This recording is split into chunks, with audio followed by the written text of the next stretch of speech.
ನಮಸ್ತೆ, welcome to day 13 in life series. ಹೇಗಿದ್ದೀರಾ ಎಲ್ಲರೂ? ಐ ಹೋಪ್ ನೀವೆಲ್ಲ ಚೆನ್ನಾಗಿದ್ದೀರಾ ಅಂತೇಳಿ ಭಾವಿಸ್ಕೊಳ್ತಾ ಬನ್ನಿ 13ನೇ ದಿನದ ವ್ಲಾಗನ್ನು ಸ್ಟಾರ್ಟ್ ಮಾಡೋಣ.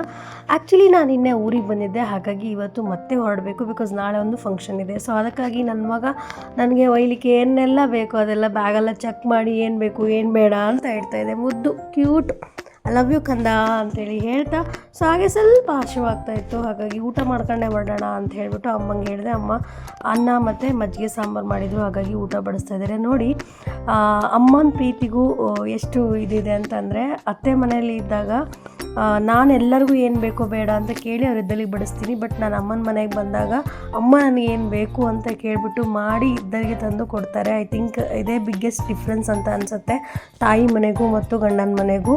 ಸೊ ಐ ಥಿಂಕ್ ಇದನ್ನೆಲ್ಲ ಹೆಣ್ಮಕ್ಳು ಕೂಡ ಫೀಲ್ ಮಾಡ್ತಾರೆ ಅಂತೇಳಿ ಭಾವಿಸ್ಕೊಳ್ತೀನಿ.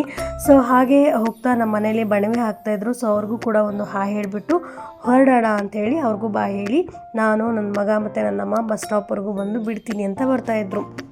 ನಾನು ಆ್ಯಕ್ಚುಲಿ ಬೇಡ ಅಮ್ಮ ಹೋಗು, ನಾನು ಹೋಗ್ತೀನಿ ಅಂತಂದೆ.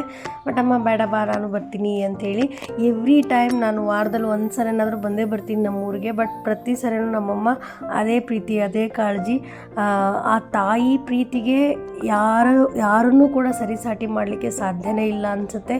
ನಿಷ್ಕಲ್ಮಶವಾಗಿರುವಂತಹ ಪ್ರೀತಿ, ನಾವು ಏನನ್ನೂ ನಿರೀಕ್ಷೆಯನ್ನು ಮಾಡದೆ ಕೊಡುವಂಥ ಒಂದು ಪ್ರೀತಿ ಅಂದರೆ ಅದು ತಾಯಿ ಪ್ರೀತಿನೇ ಅಂತ ಹೇಳ್ಬೋದು. ಸೊ ಹಾಗೆ ನನಗೆ ತುಂಬ ಬೇಜಾರಾಗ್ತಿತ್ತು ನಮ್ಮಮ್ಮನ ಬಿಟ್ಟು ಹೋಗಲಿಕ್ಕೆ.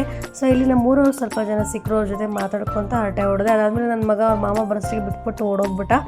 ಸೊ ಆಮೇಲೆ ಬಸ್ ಬಂತು. ಸೊ ಇಲ್ಲಿಂದ ಬಸ್ ಹತ್ಕೊಂಡು ಈಗ ಸೀದಾ ನಾನು ನಮ್ಮೂರಿಗೆ ಹೋಗಿ ಮತ್ತೆ ನಿಮಗೆ ಸಿಗ್ತೀನಿ. ಸೊ ನಾನು ನಮ್ಮೂರಿಗೆ ಹೋದ ತಕ್ಷಣ ನನ್ನ ಸೊಸೆಯಂದರು ನನಗೆ ನೀರು ಕೊಡ್ತಾ ವೆಲ್ಕಮ್ ಮಾಡಿದ್ರು. ತುಂಬಾ ಖುಷಿ ಆಯಿತು.